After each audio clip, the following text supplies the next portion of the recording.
Our last poet before the intermission, Dean Smith. Dean Smith is the author of Baltimore Sons, and his third collection, Magic Show, will appear next fall from Cod Hill Press. His nonfiction work, Never Easy, Never Pretty, chronicled the Baltimore Ravens Super Bowl season of 2012. Dean is the director of Duke University Press. Please welcome Dean Smith.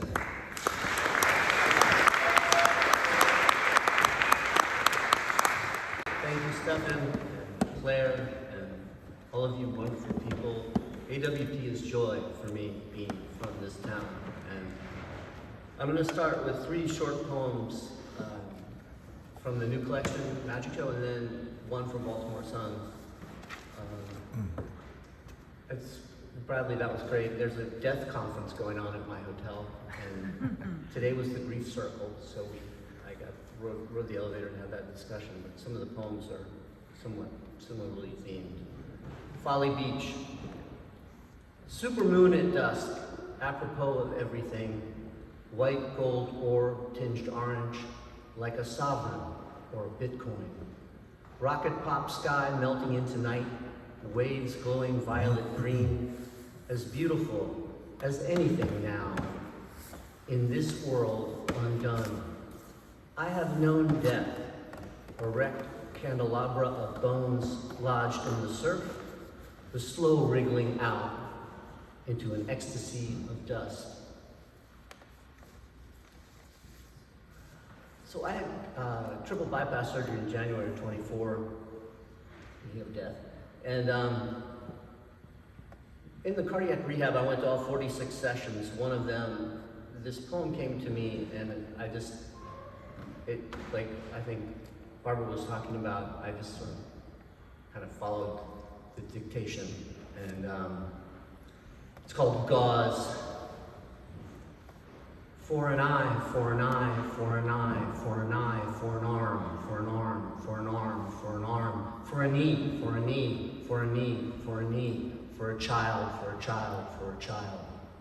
For a tooth, for a tooth, for a tooth, for a tooth, for an ear, for an ear, for an ear, for an ear, for a root, for a root, for a root, for a dream, for a dream, for a dream, for a dream, for an eye, for an eye, for an eye, for an eye, for a tear, for a tear, for a tear, for a bone, for a bone, for a bone, for a land, for a land, for a land, for a stone, for a stone, for a stone, for a stone, for a day, for a day, for a day, for a day, for a crust, for a crust, for a crust, for a crust, for a hand, for a hand, for a hand, for a hand, for an eye, for an eye, for an eye, for an eye, for a bomb, for a bomb, for a bomb, for a bomb, for a grave, for a grave, for a grave, for a grave, for a home, for a home, for a home, for a home.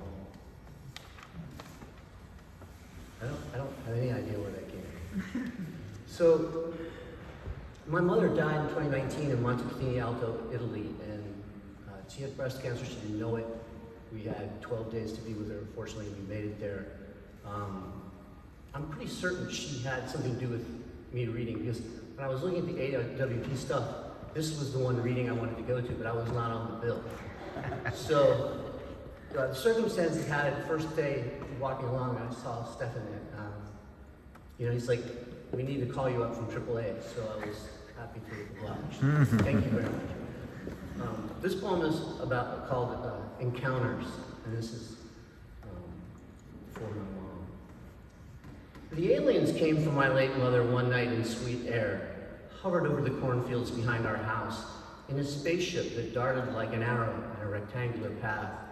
Outside her window, shining a beam on her face. The glare woke my stepfather, who witnessed the exchange. My mother's eyes rolled under her lids as the creatures discussed the purpose of their visit. She spoke to them through her mind. Mom had been chosen to tell their story to the world. Her thoughts traveled across the yard in flashes of light. Countless worlds have evolved this way, on the way to extinction. Your planet is no different. No one will believe me, Donna repeated to the aliens. Not even Mr. Larry, who worked as an engineer and shot squirrels for breakfast as a kid. He changed his mind after lying beside her that night. Mom started listening to the Alan Parsons Project and leaning into her myriad psychic powers. She loved telling that story for the rest of her life, the extraterrestrial being who made her feel special.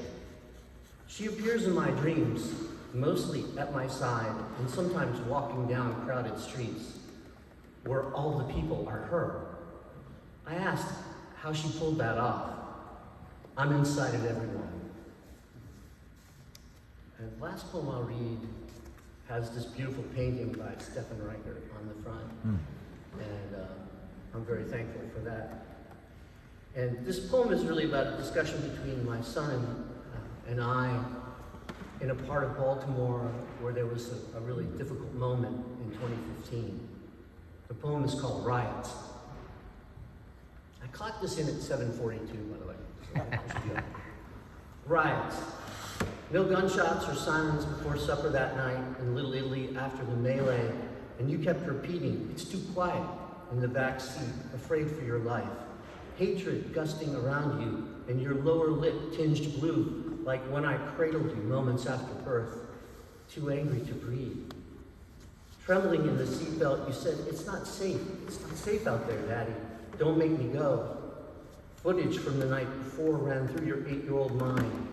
A boy smashing the back window of a police car, storefronts exploding, a microburst tearing across the street outside the ballpark.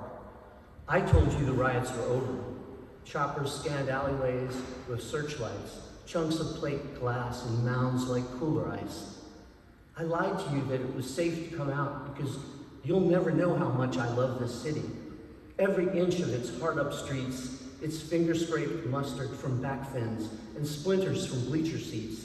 When Eddie Murray stepped to the plate, how most days I'm still dreaming of running underneath a Johnny Unitas touchdown pass to feel that roar in the upper deck. On the back of my neck, and how I carry with me the taste of a root beer snowball topped with marshmallow, and an image of the harbor at dusk from Federal Hill with the ruby letters of Domino Sugar blinking into an electric indigo sky. But this would never be your hometown. You, my son, knew too much about a corner boy past his prime, like David Simon's Bodie brought us, too long in the game, in the wrong place for a rough ride downtown at 8 a.m. You knew that no one cradled him on the steel floor of a paddy wagon, tossed around, unresponsive, like so many other dead boys littered across the city, in car trunks, on front lawns, in dumpsters, and you felt anger simmering on all sides, like the lid of a crab pot boiling over. The next day in phalanx, the police crouched like sitting ducks as bricks hammered their shields. A pharmacy looted and torched, an unfinished nursing home burned to the ground.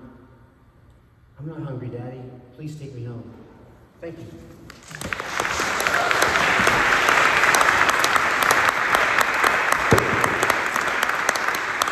Thank you, Dean. Yeah, I don't think it's so much being called from AAA, although I do appreciate you reading here tonight. Yeah, Denise Duhamel unfortunately couldn't travel for AWP, so she's not, wasn't able to read tonight. But I think it is more as like you're like Lee Smith or Houston Street, Dennis Eckersley, just waiting in the bullpen, and here you are. So thank you so much for coming in tonight and reading. So we are more than halfway through the reading. Thank you all for being here. We are going to take an intermission, and during that time, the poets' books are available in the back. I'd be happy to sell you. There's some copies of Smartish Paste by the Beer. Those are all free. Yeah, we'll see you back here in a little bit.